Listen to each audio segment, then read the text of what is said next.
আসসালামু আলাইকুম দর্শক, দেখেন আমরা এই মুহূর্তে একটা প্রাকৃতিক সৌন্দর্যমণ্ডিত শহর বা গ্রাম ঘোরার জন্য একটু বের হয়েছি, কিন্তু নিয়ম রুলস মানি না, মাথায় হেলমেট পরেনি। ইচ্ছে মতো একটা গ্রামের ভেতর দিয়ে মাঝপথ দিয়ে যাচ্ছি গ্রামটা দেখানোর জন্য আপনাদের মাঝে। তবে ধীরে ধীরে সামনের দিকে যাচ্ছি। দেখেন যে মোটর বাইক চালাচ্ছে তার মাথায় হেলমেট নাই। সেই ব্যক্তিটাকে আমি বারবার বলছিলাম হেলমেট পরেন, কিন্তু হেলমেট পরেননি। যে ও কিছু হবে না, গ্রামের ভিতর পুলিশ ধরে না, আর বাংলাদেশে এখন পুলিশ নাই, এর জন্যই আর হেলমেট পরেনি। তো সামনের দিকে ভিডিও প্রতিবেদন করছি গ্রামগঞ্জ দেখানোর জন্য। একটা গ্রামে বের হয়েছি। বাংলাদেশে বিভিন্ন তো গ্রামে শহরে অনেক একটা যানজট বা ক্যাচাল ঘটলো, আর ক্যাচালের পর একটা প্রকৃতির মাঝে একটু ঘোরাঘুরিতে বের হয়েছি। আপনারা দেখবেন কে কোন গ্রামটা চিনেন, কোন জায়গাটা চিনেন। ইতিমধ্যে একটা ফুটবল মাঠে চলে আসলাম, যে মাঠে বৃষ্টিতে ভেজা হাঁস চড়তেছে। হাঁস চড়ার কারণে হাঁসটাকে একটু ক্যামেরাবন্দি করলাম। যেখানে ফুটবল বা ক্রিকেট খেলে আর কেউ নাই, সব দেশের পরিস্থিতি খারাপ, তাই বাড়িতে সব নির্জনে নির্বিশেষে বসে আছে। আর এইভাবে চলতেছে বাংলাদেশে এখন।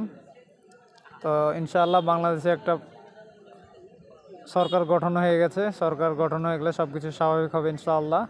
তবে দেখেন আজকের একটা আবার প্রতিবেদন নিয়ে আসলাম, যেটা হলো ছেলে সেই ফুটবল মাঠে খেলা হচ্ছে, কিছু দুইটা হুজুর খেলা দেখছে, ইমাম বা মর্জিন হতে পারে। আর ইতিমধ্যে যে ফুটবল খেলছে বাংলাদেশের যে যুব সমাজ ক্রীড়াঙ্গনের সাথে জড়িয়ে আছে, ক্রীড়াঙ্গনের দায়িত্ব কে নিল বা কারা নিবে জানি না। তবে বাংলাদেশের বিভিন্ন জেলায় বা গ্রামে অঞ্চলে জানে ক্রিয়া বিষয় নিয়ে একটু বিবেচনা করে, জানে খেলাধুলাটা গ্রাম থেকে প্রতিবেদন করে, গ্রামের মানুষগুলোনের কথা চিন্তা করে, বা গ্রামের ছেলে বা মেয়ে সবাই যেন যে মানুষটা যে কাজে পারদর্শী সেকে সেই কাজটা দেওয়া হোক। আর কে ফুটবল খেলতে পছন্দ করবে তাকে ফুটবল খেলা হোক, হকি খেলতে পছন্দ করলে হকি খেলতে দেওয়া হোক। মানে সবার সব ধরনের সুযোগ যেন বাংলাদেশে তৈরি করা হয়।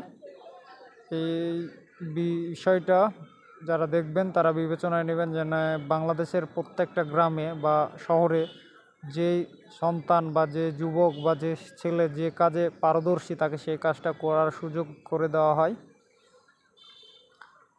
তবে সন্ধ্যা ঘনিয়ে আসছে। তবে সন্ধ্যা ঘনিয়ে আসার আগে আমরা আর একটা জায়গা গেছিলাম। ইতিমধ্যে দেখেন আবার সেই রুলস রেগুলেশন মানছে না, হেলমেট মাথায় না দিয়ে বিভিন্ন গ্রাম ঘোরাঘুরি চলতেছে। ইতিমধ্যে আবার একটা গ্রামের দিকে যাচ্ছি। তবে দেখবেন খোলা আকাশের নিচে আমরা একটু ঘোরাঘুরি করছি, প্রকৃতির সৌন্দর্য, সুজলা সুফলা শস্য শ্যামলা আমাদের এই বাংলাদেশটাকে একটু উপভোগ করছি বিভিন্ন গ্রামগঞ্জ ঘুরে। এই উপভোগটা আলহামদুলিল্লাহ অনেক সুন্দর, মাশাআল্লাহ। আল্লাহর প্রকৃতি সৃষ্টি বা শস্য শ্যামলা সুজলা সুফলা শস্য শ্যামলা আমাদের এই বাংলাদেশ দেখলেই মন প্রাণ জুড়িয়ে যায়, বাংলাদেশের বিভিন্ন গ্রাম। তবে কে কোন গ্রামটা ঘুরেছেন এই ঘোরার একটু প্রতিবেদনটা দেখবেন। তা আমাদের এই গ্রাম সুজলা সুফলা শস্য শ্যামলা আমাদের এই বাংলাদেশ, যা বাংলাদেশের প্রাকৃতিক সৌন্দর্য শস্য শ্যামলা ভূমি, বাংলাদেশটা দেখলে মন প্রাণ জুড়িয়ে যায়। কে বিভিন্ন গ্রামটা ঘুরেছেন দেখলেই মনটা জুড়িয়ে যাবে। আলহামদুলিল্লাহ, আল্লাহ অনেক সুন্দর সুন্দর